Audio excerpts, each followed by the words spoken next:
Hello, everyone. Welcome to Confluence of Hearts, a global summit on true self, brave connections, and a love-led world. This summit brings together over 20 trailblazing speakers, including renowned authors, visionary leaders, and pioneering clinicians in a transformative 5-day event.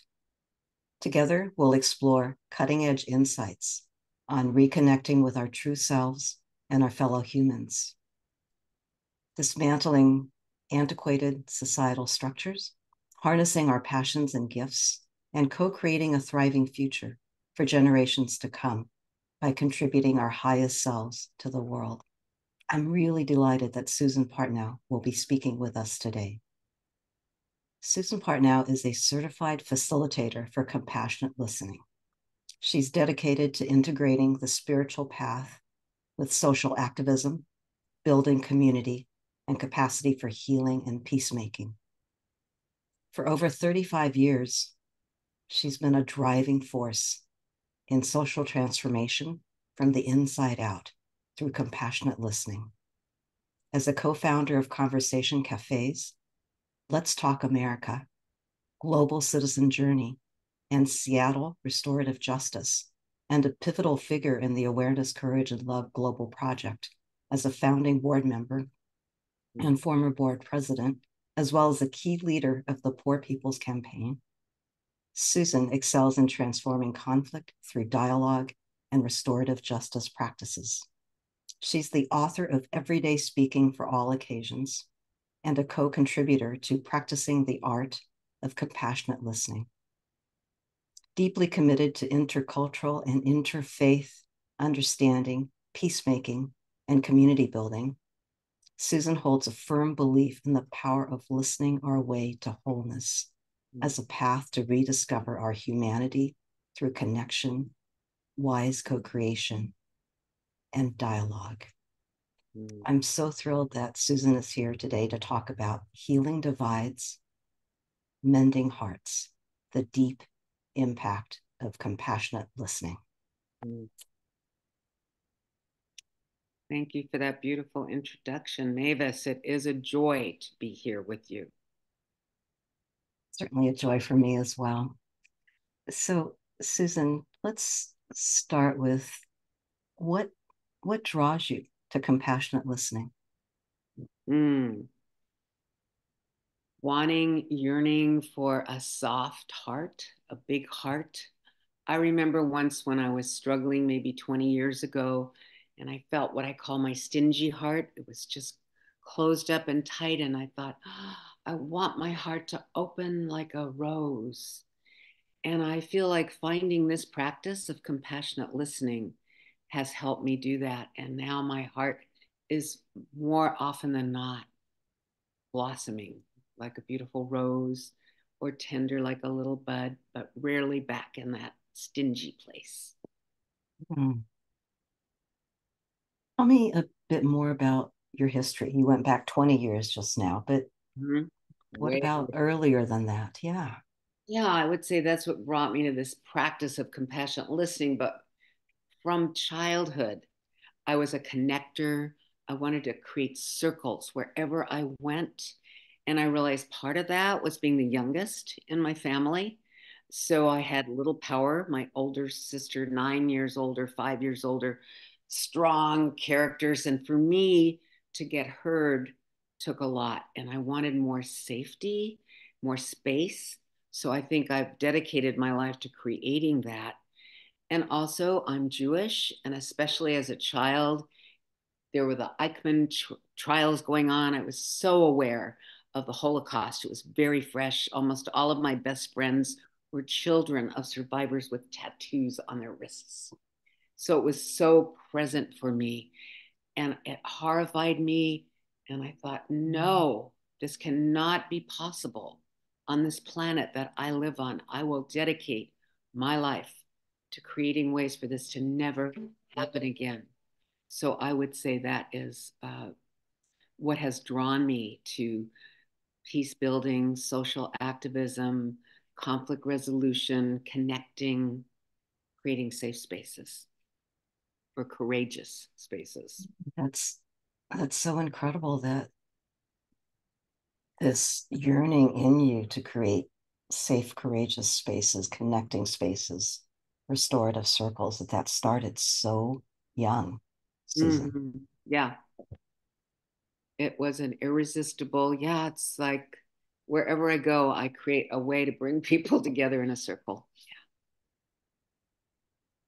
I'm just thinking about all the times that I've participated in your circles and Mm. how heart opening Oh. it is. So tell us about the model of compassionate listening. Yes, it's inspired a lot by the work of Thich Nhat Hanh and also Jean Knudsen Hoffman, who was a beautiful Quaker woman who studied with Thich Nhat Hanh and who actually coined the phrase compassionate listening. So, underlying it is the understanding of what Thich Nhat Hanh calls our interbeing. I am, you are me. We are one.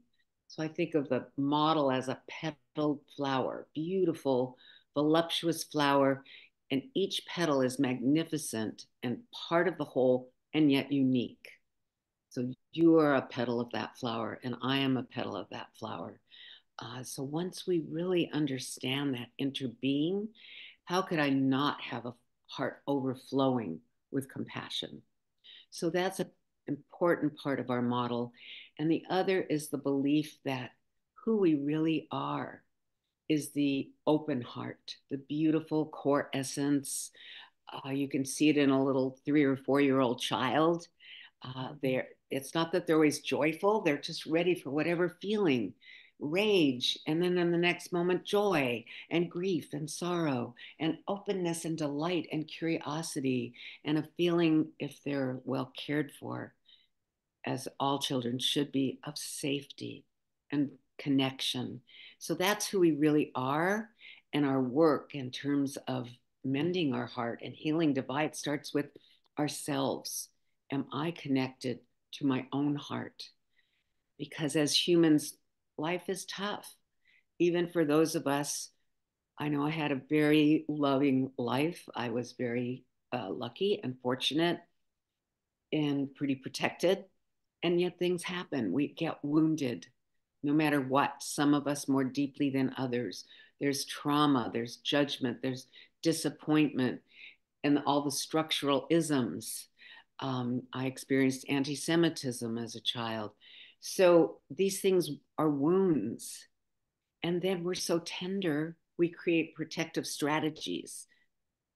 I'll be defensive, or I'll just ignore and shut down, or I'll minimize, or I'll just have such a big life of the party humor, I'll never really connect into the pain. So the model is, how do we get back to that deep heart that is not divided? I'm not divided from myself, and then I can be connected to you as well. And so I And hope that gives a picture. yes, what I heard you say is that the core of who we are is it's just really, really open, and that we can have just the whole spectrum of feelings from joy to intense pain, and we're not shut down in any way. We And feel then alive. feel alive. And then as we're wounded, we defend ourselves in various ways from our wounds. Mm, And that compassionate listening is a practice that takes us back to the core of yes. who we are. What are the 5 core practices of compassionate listening, To help Susan? bring us back there. Yeah. The first one is cultivate compassion. And maybe in a little while we can do a little exercise in that, because it is a renewable resource, like sunshine. And there are practices such as gratitude and appreciation that grows our capacity for compassion. And it must begin with self compassion. I have to mend my own heart before I can connect with yours. And then as we are softening the heart with compassion, then I can be a little aware. You could call it mindfulness. We call it developing the fair witness, noticing. oh, there it is. That's happening again. Or noticing I'm getting shut down. Uh-oh, that stingy heart is about to clamp me. So I really need to be a witness without judgment to notice as soon as I can before I get triggered. Because if I can stay in that centered place, then I'm able to say, oh, there is you and there is me. And I can be respectful of myself as well as you and manage that. I like to think of it as the membrane between us. Some call it the boundaries. Set boundaries. That's too harsh. I think it's more organic, like a cell in your body, allowing everything in that's healthy, but knowing when to not. So managing the membrane, respecting self and others, not getting pulled into what we think of as the rescue or drama triangle, which sadly, I think our world is so hooked into and creates these divides where people feel victim so much. You know, it's this world of complaint. And so if I'm a victim, what do I have to have? The bad guy, right? Who's victimizing me? So I can, and then I'm separated from them. And of course, as soon as someone points the finger at you as the bad guy, you feel like the victim. So we just keep pulling ourselves into this. Somebody might jump in and try to rescue. Oh, I'll fix it. And then no, and we jump on them. Very unstable. So our practices of respecting self and others pull us out to realize you and I are whole and complete. I don't need to fix or rescue. I can see you as whole, and you will find your way to your solution. So now I'm ready to listen from the heart. That's our fourth practice. Um, because I'm not triggered, I'm recognizing you, respecting me, respecting myself. I can listen from the heart, and that's a key, not just from my head to the story, but underneath, what is it really about? What's the core essence of that person? What is the value, the positive value they're yearning for that may be missing and leading to the pain or the conflict? And as I do this work and I'm aware within myself as well, I'm able to speak from my heart with an intention to connect, not an intention to persuade or change. So those are our core practices.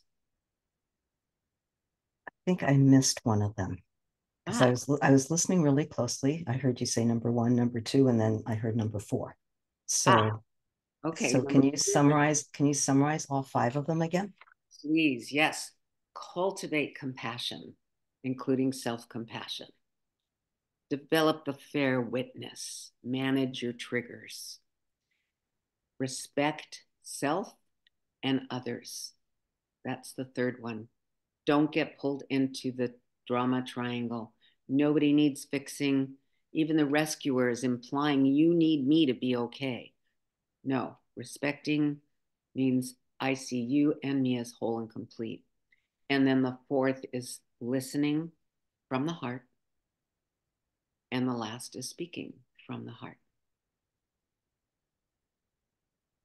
Thanks for summarizing those again. Can you say a Sure. bit more about the drama triangle and the three aspects of the drama triangle? Mm-hmm. And if you could give a really quick example of something that's come up in your life where that happened.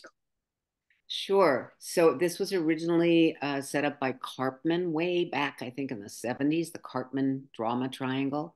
And it's just a pattern. You don't literally need three people. You can do it with yourself, like, That's oh God, convenient. such a jerk.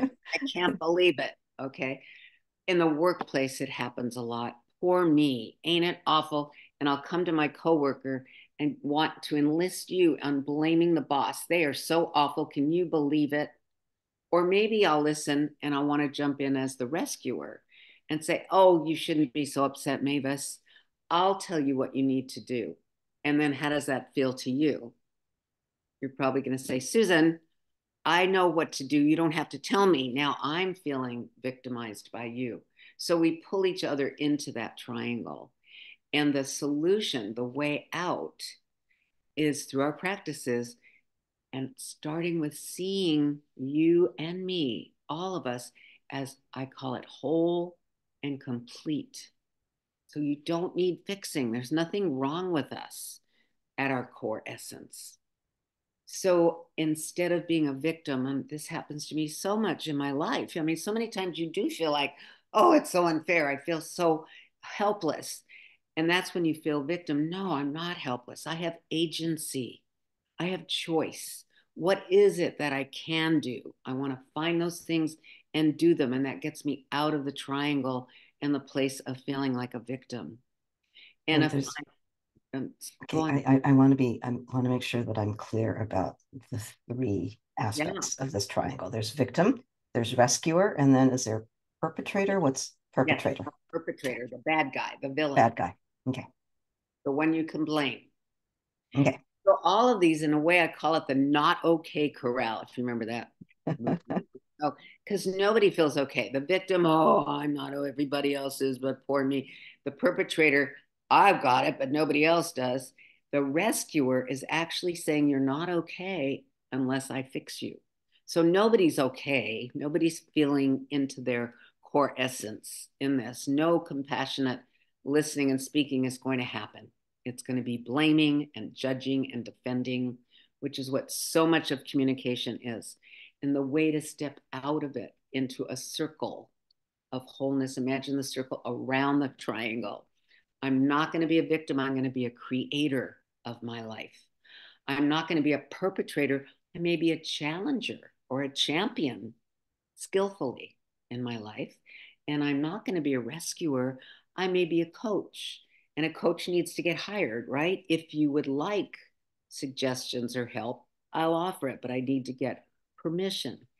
I'm your coach. I want to see you as magnificent. Of course, you're meant to do this. You're awesome. So that's the difference. And the practices help us step out of that triangle. And if you start to notice, you'll see you can get pulled into it every day, all day, on an individual level, collective level, national, global. It's and then pity parties. Who's the bigger victim? So it's such a easy way because you don't take any responsibility. In a way, it seems easier to blame than take responsibility, but then nothing's going to get fixed and you're going to be divided from others and ultimately from yourself. Can you say again, Susan, what the three roles are that are much more helpful than Mhm. victim, Yes. rescuer, and perpetrator? Yes. And I learned these particular terms through a friend, David Emerald. I knew him as David Wommeldorf. I think it's David Emerald, the power of TED, the empowerment dynamic. So become a very important creator, creator of your life, agency, take choices, be a champion or a challenger for what you believe in, but from a place, a loving place, a love led world. I love when you said that for this project. Yes, we want beloved community leading with love. So, out of love, I want to take a stand and state what I see as my truth and invite you to see it. And I'll be open to listen to you as well. So, champion or challenger, creator of my own life, and coach if needed, when needed. And I can share a story, a time in my life when I was really suffering. I had a physical challenge. I just was deep in this hole of self pity and misery. And I just was crying and could just felt like this is so unfair. I'll never be the same, blah, blah, blah. And I remember this one friend on a phone call. She listened compassionately, but then she asked me a very profound, what we call deepening question, which is one of our skills. She said, or maybe it was just a reflection, actually, not a question. She said, Susan, I know you're going to find your way through this. And it sounds so simple, but it was like, boing, wow, really? You mean I don't have to stay here in this deep, dark cave and I could find my way out. It just was such a wake up. She saw me as whole and complete and capable instead of, oh, you poor thing. And it just put me on the path to recovery from that. Yeah. Such a powerful statement. I know you're going to find your way out of this. It was And spoken from her heart, from from, knowing you deeply. Yeah. yes, it was. So, and so that, and I get chills when it happens. When we are truly in our heart and I reach and speak to you in your heart, that is compassionate listening. But sadly, so much is with a divide. It's from my wound to your wound, or my defense to yours, or my defense to your wound. And it's just, it doesn't get anywhere. So we need to drop into our hearts, be compassionate with ourselves and each other, and respect each other and not get triggered. And then we can speak and listen from our heart. And it sounds so easy. That's why we call it a practice. It's practice. We have many skills, exercises to coax people into having a little taste. Every day, every conversation is the time. How am I doing? Am I connected to my heart? Am I feeling your heart? Am I feeling the connection between us? It's a lot, and it's a beautiful opportunity and challenge in every moment. It is a lot. Can you take us through a short guided practice, Susan? I'd love to for self compassion because I think this world is so challenging right now and we're all trying so hard. But let's pause, yeah, and take a moment. And so I'll just talk you through, and I hope all of our listeners might. And if you're not driving in a car, you'll close your eyes, maybe. If you are in a car, if possible, pull over or just listen, okay? About how many minutes will this be? Oh, just two or three. It'll be short, okay? Okay. So take a moment to settle in your chair or seat, wherever you are, and feel a sense of release. Mother Earth's gravity, that force is present to support us. Surrender to gravity.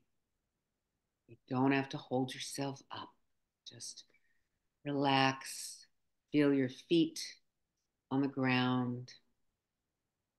The coolness of the air as you breathe in, and notice the warmth as you breathe out. And with your mind, follow that path of the outside world coming in through your lungs and all the extraordinary, miraculous ways your body knows to take in that fresh air and transport it to every cell of your body, bringing what it needs, and then removing as you exhale whatever is not needed. With every breath, oh, what a miracle is your body, the breathing that's been there since you were born. And then let's think of our feet for a moment and give them gratitude and appreciation. If we are somewhat able bodied, those feet have carried us so many miles and kilometers. Thank our feet for where they have carried us.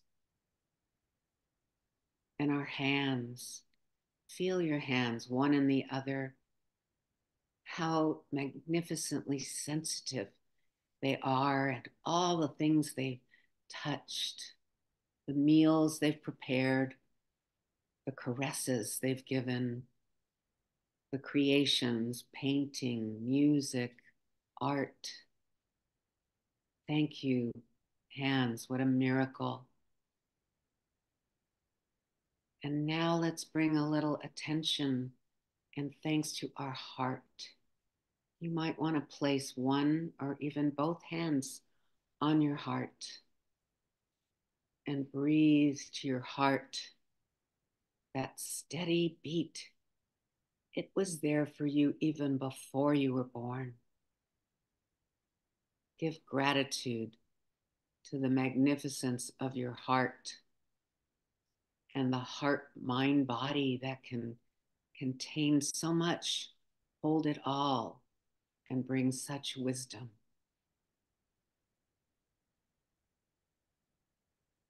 Feel your heart softening and opening. And now, for a moment, imagine holding yourself as that little 4 or 5 year old you, holding yourself tenderly, the way a loving parent or adult would hold a child, with care. And say to this young self of yours, dear one, call yourself the name of the beloved for yourself. What might that be, sister, dear one? For me, it's Susala or Susanita. Call yourself your name of the beloved and give yourself tender, loving care. Feel it flood through your body. Loving kindness, compassion.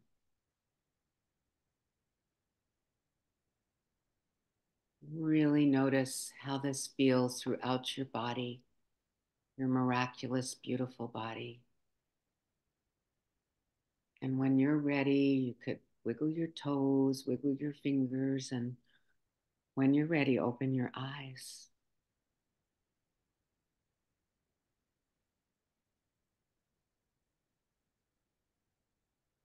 Feeling more tender towards myself. Mm. It's really beautiful, Susan. We can bring tears, such kindness we can bring to ourselves. Well, there's something they call it self-havening. Give yourself a hug, a caress. Hmm. Yes, And many. I love knowing your names of endearment for yourself. Oh, thank you. Susanita. Susanita. In addition to cultivating self-compassion, I imagine that our listeners will be going back to this really lovely guided meditation that you led us through. What Mm, other practices can our audience engage in? mm. Yeah, well, self awareness is so important. So I call them morning and evening practices. You might even have a little journal. Spool through the day in your mind. Where did you get snagged? What challenged you? How did you respond? What were the earliest warning signs of getting triggered? And then what happened? No judgment, but noticing. And then maybe unpacking it. So, even listening to your own judgments and your own triggers, what's underneath it? What is the positive value that you're longing for? Something that brings more wholeness. Is it respect? Is it connection or kindness that really got you triggered? And when I notice what I was really longing for, then I have self compassion for myself and I can soften and I can have more wisdom to say, oh, okay, I see what happened. Next time, here's another way I could respond. So it's a process ongoing, as well as each day, gratitude to build that muscle of compassion. Because as we have it, it flows out to others. And then, of course, practicing listening, noticing as much when you're not listening. That's like realizing I am not available right now. I'm so distracted. I've often found myself more than ever saying, I really want to hear you. And I realize this isn't a good time. Could we, I don't know, take a walk later? I'll give you a call because I want to be a good listener. I'm not going to pretend. And then just a basic exercise. We all have an amazing tool in our phones. We can set a timer and we could set an agreement. So maybe we've been working together and things are a little tense. You're my coworker, or maybe you're my beloved at home, um, housemate, partner. And I could say, let's really listen to each other. And I learned this really cool practice. We can set this timer. It could be 3 minutes, 5 minutes, 10 minutes. I'm going to set it for 5 minutes. And I am going to just listen to you from my heart and not interrupt at all, but receive so deeply. I want to hear you. And I ask you to take your time and speak from your heart. You don't have to entertain me or be interesting. You don't even have to make sense. I want to hear you. And you set that timer and you just listen. And it is a miracle what happens, how deep things go when you do not interrupt, ask a question, anything, just receiving. And then when they're finished, you might reflect how it touched you, what you appreciated, but not going into problem solving, fixing, and certainly not judgment, because that is not compassionate listening when I see you as fully capable, right? And then we switch. And now it's your turn to listen to me. And it's so beautiful. I've heard reports of a mom doing it with her child. They love it. It's just amazing. We all are yearning. A friend of mine used to call it hizzle, to be heard, seen, and loved. Is That's all what we all heard, want. seen, and loved. Yeah, we want to be heard, seen, and loved. Yeah. I'm just thinking about how aligned it is with the ACL awareness, courage, and love practices. You were part of our project for years, and we definitely incorporate compassionate listening practices into how the listener receives. And we actually invite vulnerability in the speaker. So would you be willing to let me listen to you for a couple minutes? Oh, sure. If you would like to. I would love to. All right. And may I invite you to speak from a deeper place than you normally would? I think you would anyways, but It's a good reminder. yeah. So tell me what's in your heart that you would like me to compassionately listen to, Susan. And should we say 2 minutes or 3 minutes? Uh, I'll maybe two will be fine, or three. I'm going to set it for 2 minutes and then you'll see where you are at 2 minutes. Okay. Okay, well, So, so I just want to make sure we're connected. okay. I'm really listening to you I was just trying from to my heart. decide Yeah. what thread I would go on. So yes, Okay. thank you. I feel you. I feel you.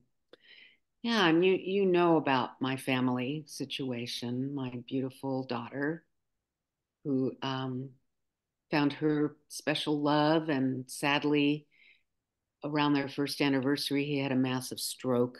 So very sad, tragic, although we live with it in beautiful ways of appreciating all of us. It's brought us very close together as a team. And thank goodness Curtis makes many improvements all the time, but is still so far from where we'd all love him to be. So sad. He used to be a great piano player. And so it's unlikely he'll ever do that. He's still in a wheelchair, etc. So what I really, I think just, it's been really a lesson to learn to live in gratitude and joy, and yet know I feel it like a river of sorrow that's underneath. I mean, I'm not in that river all the time, but it's always there. It's always there. And yeah, and I ask myself sometimes, I don't want to be doing what you could call a spiritual bypass. Like, should I be spending more time in that river and feeling the grief? Am I just floating over it. Certainly there's so much to always do to be supportive. I just feel my main role is to be there 1,000% for my daughter, to ease her challenges. And yeah, but it's really, there is so much, so I can be at that level and feel the joy of our connection, or I could dive deep down, and I don't often deep dive into the sorrow that is always there. It's, yeah. I'm really feeling both your love, your way you said, there for them 1,000%, and your sorrow as well. This river of sorrow that's always there. And sometimes you dive into it, and other times you are just aware of it. Mm-hmm. Yeah.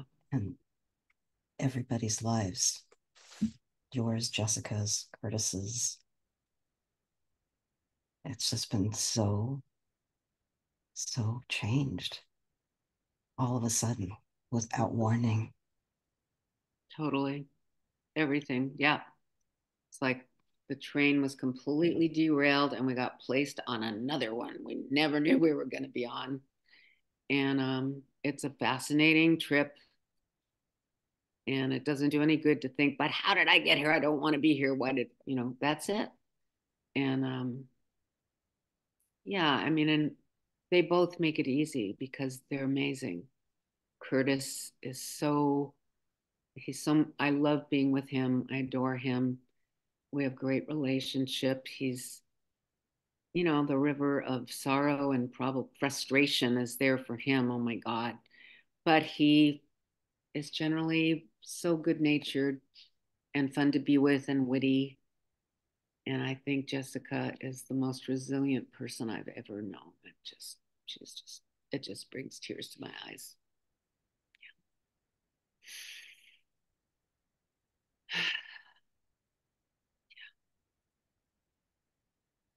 Susan, I'm just so grateful that you are willing to share your heart with me, because you're not just talking about, oh, here's how you do compassionate listening. It's like you and I really went there. And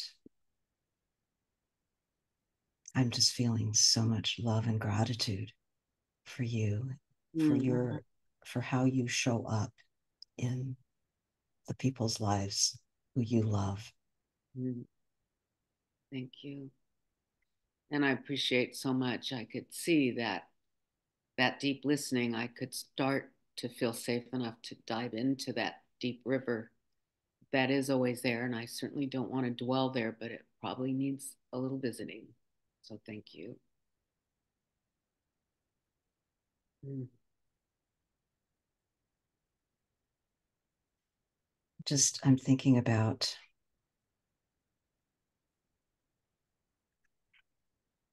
how this was, it was easy for me to be there for you and with you. And what about more challenging situations where we have family members or friends who believe significantly Mm-hmm. different things than we do, or on different ends of the political spectrum? There's just conflict, it's polarized. What advice do you have in situations like that? Well, first, a lot of compassion. It is not easy. It's never easy. It is hard. And so also forgiveness if somehow you fall off the cliff and it doesn't go well, and hopefully you find your way to climb back up. So the key is to be aware. Where am I? How am I? What is the state of my heart? So I have this all the time because I mentioned I'm Jewish, so topics are very hot right now, and we do not see things the same. And I remember this time a couple of years ago, actually, because it's, ongoing. I was talking with my brother-in-law, may he rest in peace, and my nephew, where the conversation was getting really hot. And all of a sudden I could feel the breaking between us. And I felt like my brother-in-law was like, like the head is like, oh, and I realized, oh my God.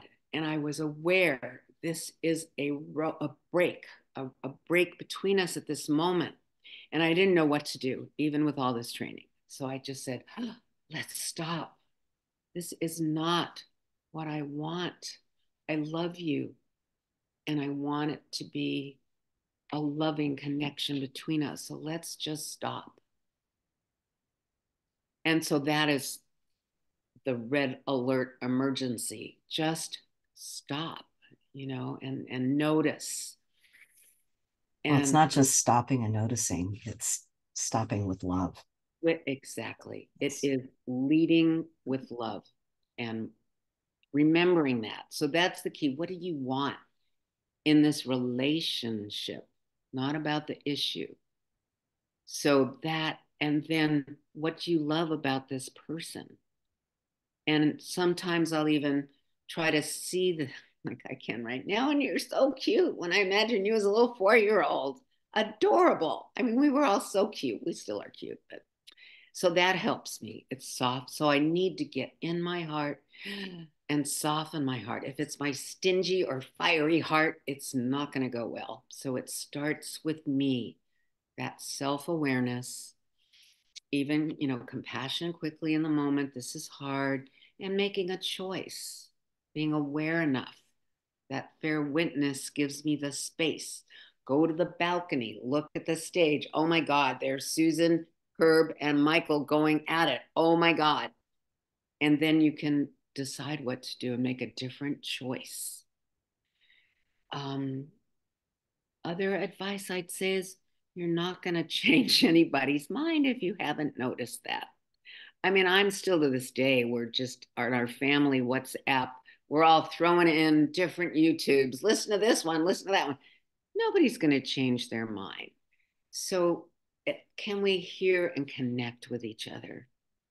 And in fact, I can share. This was even on WhatsApp where we're not talking, even texting, reflection. So one of my nephews is a soldier in Israel. And even before all this broke out, he's very militant. He believes in it. He has a lot of beliefs that I don't agree with. And we were starting to go back and forth. And I realized this is not getting us anywhere. And I thought, okay, Susan, you know better. What is a compassionate reflection? How can I listen beneath the story? That's where we're disconnected. But what's the deepest value underneath where we are connected? And I could reflect back and say, I hear how much you love your country and how much you want to protect your people. I can relate to that. And just my reflecting that, how proud you are, I think I also said. Um, his next response was totally different. I said, thank you. I am. And I do know I have seen terrible things happen and they do hurt me that sometimes happens. He was able to soften his heart enough and go through the defense to the wounded place, which is, guess what? We're not all good all the time, and feel that wound and go to his deep heart. So reflecting the deepest values, finding the place, love, connection, family, safety. Those are places we can all connect. And then being curious. So if I'm just listening, just like, how does the world look to this person? In fact, I live in a bubble. I would like to hear more. Is that true? I'm asking myself because around this Israeli Palestinian, no, it is true. I am curious and I do listen. I really want to understand how each person's making sense of the world. So curiosity, genuine, is another important suggestion or lifeline. I feel like you've offered us so many lifelines, heart lines Heart lines. in our talk today. I'm feeling so uplifted. My heart is so open. Mm. Just thank you so much for sharing your wisdom with us today, Susan. It's my joy. It's a practice. It's a journey. And I hope this has heartened others so we can all bring in more light into ourselves and share it in the world. So thank you for what you're doing. Yes, we want a love led world. And that is always available and always a challenge. Thank you so much for showing everyone who's on your path this way to a love led world. Thank you. And same to you, dear Mavis.